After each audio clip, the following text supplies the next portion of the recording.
dan layanilah Tuhan, karena Roh-Mu menyala-nyala. Ya Shalom, saudaraku yang dikasih Tuhan. Kembali bersama Bu Maria di hari ini mau menyampaikan apa yang merupakan pesan-pesan Tuhan di penghujung akhir zaman ini, sehingga kita boleh bersiap-siap, berjaga-jaga dan berdoa menanti-nantikan saatnya tiba untuk semua kegoncangan yang akan datang di depan kita. Itu mempercepat kedatangan Tuhan, kita menjemput setiap umatnya. Mari saudara lekatkan hati kita lebih lagi, perdalam kembali hubungan kita dengan Tuhan. Di dalam doa, pujian, penyembahan, dengan segenap hati, segenap jiwa, segenap kekuatan kita mencari Tuhan sungguh-sungguh. Mari kita mulai pujian penyembahan ini di dalam nama Yesus.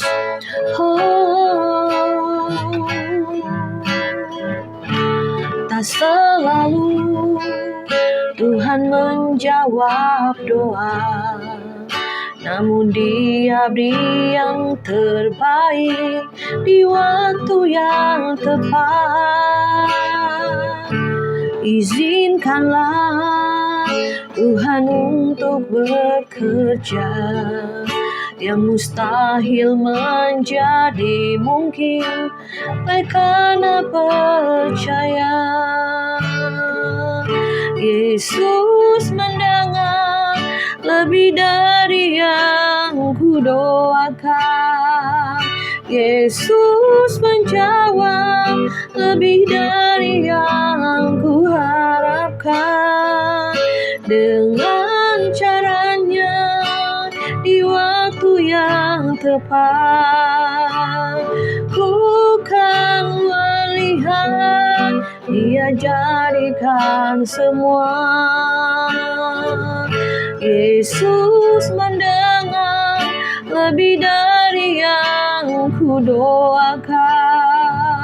Yesus menjawab lebih dari yang kuharapkan. Dengan caranya di waktu yang tepat, bukan melihat Dia jadikan semua. Mari kita sembah Dia. Kami meninggikan nama-Mu Bapa. Ya Ramaya Shandara Makara Maya Se, Ya Rapapa Ya Shandara Latakana Mahramaya So.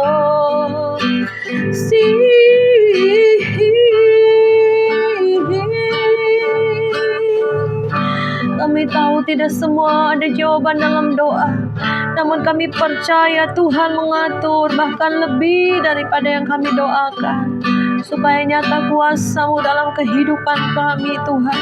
Biar jadilah kehendak-Mu, datanglah kerajaan-Mu, jadilah kehendak-Mu di bumi seperti di surga. Biar kami percayakan hidup kami, masa depan kami, keluarga kami, pekerjaan, pelayanan apapun juga ke dalam tangan-Mu Bapa. Dan kami percaya Roh Kudus yang akan terus Tuhan menyertai kami senantiasa sampai pada akhir zaman. Kau yang berikan kekuatan, Kau berikan kami semangat yang baru. Shandaralabo karalabo, kami percaya Bapa, mujizat-Mu masih ada, kuasa-Mu Kau nyatakan. Peganglah hati kami, supaya kami tidak kecewa, tidak tawar hati menghadapi semua. Bersama-Mu Tuhan, haleluya.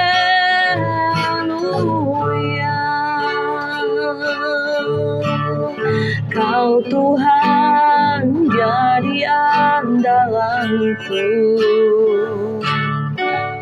hanya Kau Tuhan yang ku percaya. Di saat aku sudah tak mampu, hanya Yesus sanggup melakukannya. Kau Tuhan jadi andalanku, hanya Kau Tuhan yang ku percaya. Di saat aku sudah tak mampu, hanya Yesus sanggup melakukannya. Aku percaya ada mukjizat. Aku percaya Tuhanku dahsyat, benar Tuhan. Perkara ajaib telah dikerjakannya. Aku percaya ada mukjizat. Aku percaya ada mukjizat. Aku percaya Tuhanku dahsyat. Perkara ajaib telah dikerjakannya. Aku percaya ada mukjizat. Aku percaya ada mukjizat. Haleluya. Glory, glory, haleluya. Kau Raja kami, Kau Allah kami, Kau Tuhan di atas segala Tuhan. Kau berdaulat penuh dalam hidup kami. Kau menguasai kami, Kau memiliki kami. Kami mau serahkan lagi padamu Tuhan. Ramaya Shandara Lamaya Shandara Labakara Lamaya Shikere. Hiarala Papa. Kami adalah orang-orang yang mengandalkan Tuhan lebih lagi. Mata hati pikiran kami tertuju padamu, fokus padamu Tuhan. Engkau yang mengerjakan di dalam kami. Engkau sendiri Tuhan yang beracara dalam hidup kami. Kau yang memulihkan, Kau yang menyembuhkan. Engkau sendiri yang akan mengangkat hidup kami dari lumpur sekalipun. Kau yang menaikkan kami Tuhan. Bukan lagi dengan kekuatan kami, bukan lagi dengan kesombongan kami, bukan lagi dengan kemampuan kami lagi Tuhan. Semuanya tunduk di bawah kuasa-Mu, di bawah otoritas-Mu, di bawah kemurahan dan kebaikan-Mu Tuhan. Sehingga kami tidak bisa lagi berkata ini aku, tapi Tuhan yang mengerjakannya Tuhan. Terima kasih sampai saat ini Tuhan. Kau telah menopang, memberi kekuatan baru, sukacita yang melimpah-limpah, yang melampaui segala akal pikiran, yang melimpah-limpah melampaui segala masalah pergumulan kami Tuhan. Ada kekuatan baru pada saat kami berdoa. Ada pengharapan baru pada saat kami menyembah-Mu Tuhan. Menarik kuasa-Mu yang mengalir Tuhan. Kami percaya dengan iman bahwa Tuhan bekerja sekalipun kami belum melihatnya. Namun kami percaya ada tangan yang perkasa itu yang menopang, yang menuntun. Ada tangan Tuhan yang menyertai kami. Bapa, kami tidak sendiri, tapi Tuhan Immanuel bersama kami. Terima kasih Bapa. Berilah petunjuk-Mu, arahan-Mu ke depannya seperti apa kami tidak tahu Bapa. Terjadi kegoncangan, bencana, malapetaka, penyakit, sampar, apapun ada di depan kami, tapi kami tetap bisa berdiri. Kami bisa dicukupkan apa yang kami makan, minum, pakai. apa yang menjadi kebutuhan keperluan setiap umat-Mu, anak-anak-Mu Tuhan, yang menjadi pemelihara kami. Terima kasih untuk napas hidup, terima kasih untuk kesehatan, kekuatan, terima kasih untuk kebahagiaan yang Kau berikan bagi kami, karena kami milik-Mu dan Engkau milik kami. Di dalam nama Yesus kami mengucap syukur. Haleluya, amin. Puji nama Tuhan. Saudara, saat ini kira-kira beberapa hari yang lalu ada seorang pendoa menyampaikan penglihatannya. Pendoa inti ya di Pas Agape ini pasukan-pasukan pendoa dan pasukan-pasukan penuai. Dan saya percaya Tuhan memberikan arahan dan tuntunannya kepada kita semua. Dan saya tahu itu Tuhan berbicara kepada semua ya yang menonton YouTube ini, maupun juga Tuhan berbicara kepada saya secara pribadi. Karena Tuhan seringkali mengingatkan kita, terus berulang-ulang Tuhan memberikan arahan dan tuntunannya kepada kita semua. Jadi kita jangan mengabaikan ya, baik mimpi penglihatan, pernyataan roh, atau firman Tuhan, atau nasihat. Seringkali Tuhan berbicara dengan berbagai cara.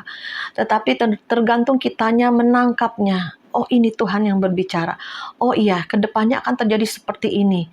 Jadi kita sudah berjaga-jaga dan berdoa ya, menguatkan roh kita, jiwa kita, bahkan kita juga selalu terhubung dengan Tuhan. Jangan pernah hati kita jauh dari Tuhan. Ayo semakin mencari Tuhan dan melekat, sehingga tidak ada ketakutan, kekhawatiran. Karena di depan kita akan terjadi kegoncangan yang lebih hebat daripada yang kita bayangkan, kita pikirkan. Tapi kita sudah berjaga-jaga. Dan pada hari itu tidak membuat kita goyah iman atau jatuh atau takut, tapi kita tahu bahwa kedatangan Tuhan sudah tidak lama lagi.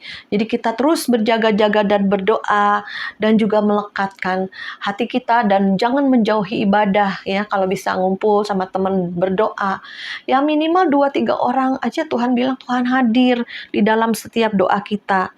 Jadi kita jangan berpikir, oh udahlah nggak usah ngikut deh persekutuan-persekutuan apa, kita juga bisa doa sendiri di rumah. Ngapain ke gereja? Kita juga bisa nonton YouTube. Ya, tapi dikatakan oleh firman Tuhan, selagi ada waktu kita bisa berkumpul, jangan menjauhi ibadah ya. Jadi kita lakukan bagian kita ya, bersama saudara seiman, kita saling mendukung, mendoakan, bukan menjatuhkan ya, bukan saling sikut, bukan saling berantem ya saudara. Karena karakter-karakter orang juga banyak ya yang masih belum terbentuk, masih dalam proses, sehingga dalam lingkungan maupun dalam persekutuan ataupun dalam komunitas pasti juga ada yang masih bisa bertengkar ya. Tapi biarlah kita di dalam kehidupan ini semakin dewasa ya. Karena kedewasaan itu bukan usia ya. Dia udah tua tuh pasti bijaksana, belum tentu saudara. Oh, dia udah lulusan S1, S2, pasti dia hebat nih, pinter nih ya. Kita minta nasihat dia, belum tentu juga saudara. Orang pinter, orang yang udah tua belum tentu bijaksana. Tetapi saya pernah nanya satu orang hamba Tuhan, ya Pak, kalau kita melihat kedewasaan seseorang itu dari mana ya gitu kan. Saya nanya nih sama satu hamba Tuhan yang punya gereja ya, dulu saya bergereja di situ ya. Kalau sekarang banyak pelayanan bahkan ke gereja-gereja. Terus dalam komsel itu dia bilang, hamba Tuhan ini, pendeta ini bilang gini, kedewasaan seseorang itu nampak ya, terlihat pada waktu dia bisa menyelesaikan masalah-masalah. Tuh, oh begitu ya. Kalau engkau ada masalah, engkau bisa menyelesaikan dengan baik, engkau akan naik tingkat ya, semakin dewasa. Atau di sekelilingmu ada masalah, kita bisa menjadi pendamai, kita bisa menjadi penolong, kita bisa memberi nasihat, dan orang itu bisa ada satu pemulihan. Nah, itu ciri kedewasaan ya. Pada saat mengalami masalah dan engkau bisa menyelesaikannya dengan baik, nah itu saudara naik tingkat, semakin dewasa ya. diukur dari hal-hal itu. Kadang seringkali timbul masalah, timbul persoalan, apa saja di dunia ini, baik di dalam keluarga, anak cucu mantu, ada masalah, pekerjaan, dalam komunitas, ya, dalam hal apapun bisa ada masalah, tetapi kita bisa menyelesaikannya dengan baik, kita udah naik tingkat, ya, menyelesaikannya dengan baik, kita udah bijaksana, ya. Belum sempurna, memang belum 100%, tetapi mulai ada peningkatan-peningkatan. Jadi saudara, saat ini kita akan bahas mengenai pesan Tuhan beberapa hari yang lalu. Salah satu pendoa inti, ya, dia diberi karunia penglihatan oleh Tuhan. Dia lihat pada suatu malam, dia dapat penglihatan banyak bintang-bintang yang jatuh, saudara. Waduh, saya bilang, waduh, ngeri juga ya, banyak bintang-bintang yang jatuh, ya saudara. Karena seringkali Tuhan memberikan arahan tuntunan lewat penglihatan. Jadi memang penglihatan itu tidak kita telan bulat-bulat, ya, semuanya dari Tuhan. Kita harus uji lagi, apalagi kalau saya tahu nih, ini teman atau saudara, ya, yang punya karunia penglihatan, dari kehidupannya gimana, dia dekat Tuhan, baca firman, dia bisa tidak mempunyai masalah apa-apa, ya, itu kita bisa menilai penglihatannya itu bisa benar dari Tuhan. Ya, kalau misalnya orangnya suka pemarah, sombong, lihat penglihatan ini, penglihatan itu, saya kadang ragu-ragu penglihatannya benar apa enggak. Karena setan juga bisa kasih penglihatan. Kadang dari diri kita sendiri juga bisa melihat sendiri, ya. Ada yang dari Tuhan, dari setan, dari dirinya sendiri, ya. Kadang mimpi juga bisa mimpi dari bunga tidur, mimpi sendiri. Bisa dari Tuhan, bisa dari setan, demikian juga penglihatan. Tapi ini saya menilai penglihatan ini ada tuntunan arahan Tuhan. Kenapa? Karena orang yang mendapat karunia penglihatan ini memang kehidupannya dekat Tuhan, gitu ya saudara. Ya, kita baca di dalam Wahyu 6 ayat 12. Aku bacakan, maka aku melihat ketika anak domba itu membuka meterai yang keenam, sesungguhnya terjadilah gempa bumi yang dahsyat dan matahari menjadi hitam bagaikan karung rambut dan bulan menjadi merah seluruhnya bagaikan darah dan bintang-bintang di langit berjatuhan ke atas bumi bagaikan pohon ara menggugurkan buah-buahnya yang mentah. Ya saudara, jadi di ayat 13 kita tekankan, dan bintang-bintang di langit berjatuhan ke atas bumi bagaikan pohon ara berguguran buah-buahnya. Jadi saudara, pada akhir zaman ini kita memberitakan kitab Wahyu, membaca kitab Wahyu lebih lagi, karena disitulah pembukaan penyingkapan tentang akhir zaman, di mana pada akhir zaman ini akan ada banyak bintang-bintang yang jatuh. Bintang-bintang itu siapa sih saudara? Ya, kalau menurut kerohanian, ya, kalau dunia kan bintang-bintang film, ya kan, yang terkenal hebat. Tetapi kalau dalam kerohanian, bintang-bintang itu berbicara siapa? Berbicara pemimpin-pemimpin, berbicara pendeta-pendeta, berbicara orang-orang yang sudah tahapnya tinggi lah, ya, sehingga jadi panutan, dia bersinar, menyinari, ya, ditaruh di atas, ya. Bisa juga pemimpin kita, hamba Tuhan, pendeta, punya karunia kenabian, penginjil, bahkan anak-anak Tuhan pun bisa Tuhan bawa naik jadi bintang Tuhan, ya. Jadi setiap orang yang percaya Yesus, Tuhan juga kasih kita bintang, tetapi tergantung kitanya nih, ya. Kita ini mau tetap nggak bersinar, mau menjadi berkat nggak buat banyak orang. Nah, pada akhir zaman ini akan terjadi bintang yang jatuh, bintang yang berguguran. Kemarin juga saya sempat terkejut, ya, waktu Gilbert Lumindong berkata salah, ya, menyinggung agama sebelah. Aduh, saya bilang, kenapa nih pendeta kok bisa ngomongnya begitu, gitu ya. Saya sendiri sampai menyesalkan, ya, kita nggak boleh menyinggung agama orang lain. Janganlah kita urusin orang lain. Diri kita sendiri urusin, gereja kita, jemaat kita aja yang bertumbuh dewasa, ya saudara. Nah, itu hamba Tuhan ini bisa jatuh, saudara. Kenapa? Jemaatnya juga bisa kocar-kacir. Bahkan kata yang saya dengar terakhir bisa dipenjara. Hati-hati saudara. Ya, banyak sekali kejatuhan itu dari bicara omongan yang salah ya. Itu karena terlihat dari hatinya yang belum beres juga. Jadi kita hati-hati, ayo kita berjaga-jaga dan berdoa dewasa, tetap bersinar, jangan cepat tersinggung, jangan cepat marah, jangan cepat emosi ya. Beberapa hari yang lalu juga kita nih ketua pasukan ada yang kena tembak iblis ya. Tiba-tiba marah, tiba-tiba emosi, negatif. Udahlah aku mau berhenti aja dari pasukan ya kan. Saya bilang jangan. Saya bilang, kenapa kamu mesti keluar? Kita semua juga di sini saling dukung, saling doa ya. Kalau ada masalah apa-apa kita bisa bicarakan, kita mendoakan gitu. Saya juga merasa aneh kok tiba-tiba sewot gitu, tiba-tiba mau keluar gitu ya. Sangat disayangkan karena kita juga sudah kadang rame-rame pelayanan, ke sana ke sini retret, kita ngadain lawatan, kita ngadain bahkan kita tidur seranjang, satu villa, retret apa ya.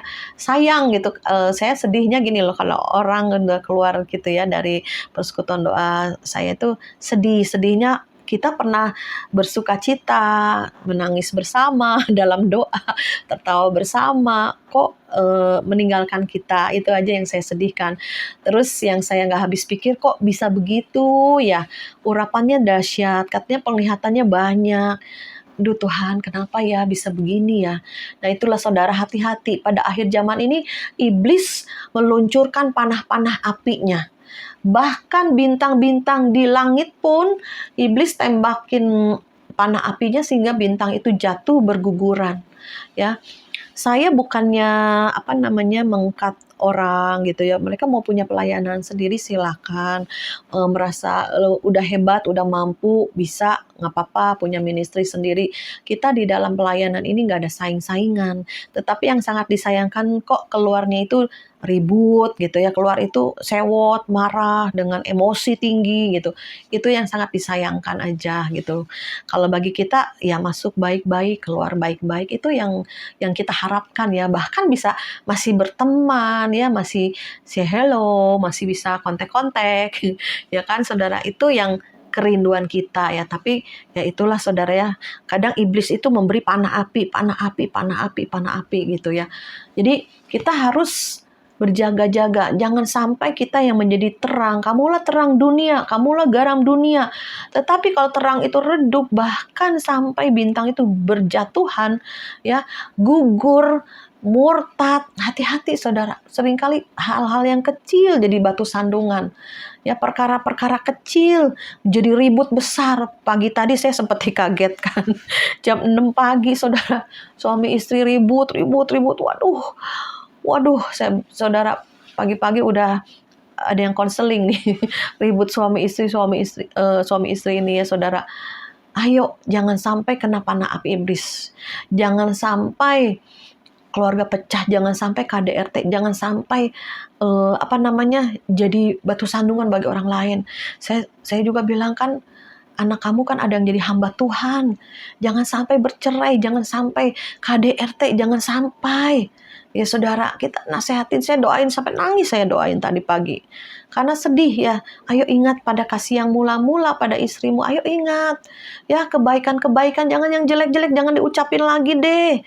Jangan. Ya saudara, ya nanti katanya mau ketemu saya, mau konseling, ya udah saya bilang jangan sampai iblis mengambil kesempatan, jangan buka celah, saya bilang jangan buka celah dengan pikiran negatif, perkataan negatif diucapkan terus berulang-ulang, akhirnya jadi. Kenapa? Mulut orang Kristen ada kuasa, harusnya mengucapkan yang baik, mengucapkan berkat, mengucapkan kata-kata yang membangun, membangkitkan. Ya saudara, jadi hati-hati pada akhir zaman ini. Satu pendoa dikasih penglihatan bintang-bintang di langit berjatuhan, berguguran. Sehingga Tuhan ingatkan saya di dalam Wahyu ayat 6 ini. Bintang-bintang akan jatuh dari langit dan para penguasa angkasa raya akan menjadi kacau balau. Segera sesudah waktu kesusahan besar itu, matahari akan menjadi gelap, bulan tidak akan bersinar lagi. Bintang-bintang pun akan jatuh dari langit dan semua roh-roh penguasa kegelapan di langit akan dijatuhkan. Ya, jadi setan tuh tahu waktunya sudah sangat singkat dengan geram ya. Di alam roh ini kan di mana ada penguasa angkasanya, di mana setan-setan bercokol, itu juga melakukan serangan-serangan pada setiap anak-anak Tuhan untuk mengadakan perpecahan, untuk mengadakan pertikaian, untuk menjadi pikiran-pikiran negatif ya. Apapun juga bisa panah api kalau kita nggak berjaga-jaga, hati-hati. Seringkali iblis tuh pakainya bukan orang lain, pakai orang Kristen lagi. Ya, menyebarkan fitnah, menyebarkan negatif, menyebarkan berita-berita bohong, saudara ya. Hati-hati, ini akhir zaman, saudara. Saya juga sempat sempat bingung karena saya pikir kemarin dia ulang tahun, saya mau kasih kado gitu ya, udah siapin kado, saya mau kirim, paketin, mau kasih makanan juga sekalian untuk nanti berbagi di sana karena ada subscriber yang ngasih-ngasih juga ya, saya bagiin supaya ada lawatan mereka untuk mengadakan pelayanan di tempatnya. Jangan Ci Maria nggak usah kirim, kasih yang lain aja. Waduh, saya bilang nih kenapa pula? Ci Maria pernah ngasih kerincingan, pernah kasih uang, udah nanti saya kembalikan. Waduh, ini gimana lagi nih saya bilang. Udah jangan, udah nggak usah dibalikin ya saya bilang. Saya rindu kembali nanti untuk bisa setidaknya ya nggak jadi satu permusuhan. Saya juga heran kok bisa begini ya, nggak ada angin, nggak ada hujan, saudara. Hati-hati ya, karena yang pelayanan-pelayanan sering pelepasan-pelepasan itu kalau bukan disuruh Tuhan ya, merasa hebat, merasa berurapan ya, merasa pelayanannya dahsyat. Nah, itu dihinggapi roh-roh kesombongan. Hati-hati saudara, tinggal menunggu jatuhnya saja. Jadi kita sebagai anak Tuhan, kita harus mendoakan hamba-hamba Tuhan kita, pendeta-pendeta kita, pelayanan-pelayanan apapun. Kayak Bu Maria gini juga saya suka minta doa. Saya bangun tim-tim pendoa untuk mendukung pelayanan pasukan akhir zaman itu bukannya saya sendiri. Banyak orang yang di dalamnya harus saling mendukung doa ya, untuk lawatan, untuk jiwa-jiwa. Kita doain jiwa-jiwa juga. Itu setan gak suka. Ya, kalau banyak jiwa-jiwa diselamatkan, dimenangkan melalui pasukan pendoa, pasukan penuai ini. Jadi kita juga harus berjaga-jaga dan berdoa ya.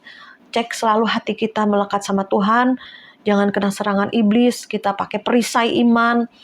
Kita juga harus melekat satu dengan yang lain, bangun komunikasi yang baik ya. Karena kalau nggak bisa misunderstanding, pikiran negatif ya saudara. Kita baca lagi di dalam Daniel 12 ayat yang ke-1. Perikopnya akhir zaman.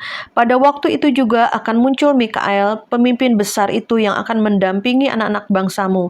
Dan akan ada suatu waktu kesesakan yang besar, seperti yang belum pernah terjadi sejak ada bangsa-bangsa sampai pada waktu itu. Tetapi pada waktu itu bangsamu akan terluput, yakni barang siapa yang didapati namanya tertulis dalam kitab itu. Dan banyak dari antara orang-orang yang telah tidur di dalam debu tanah akan bangun, sebagian untuk mendapat hidup yang kekal, sebagian untuk mengalami kehinaan dan kengerian yang kekal. Dan orang-orang bijaksana akan bercahaya seperti cahaya cakrawala, dan yang telah menuntun banyak orang kepada kebenaran seperti bintang-bintang tetap untuk selama-lamanya. Puji nama Tuhan. Jadi dikatakan tadi ada bintang-bintang yang jatuh, tetapi ada bintang-bintang yang semakin bersinar. Jadi saya selalu melihat dalam dua sisi ya.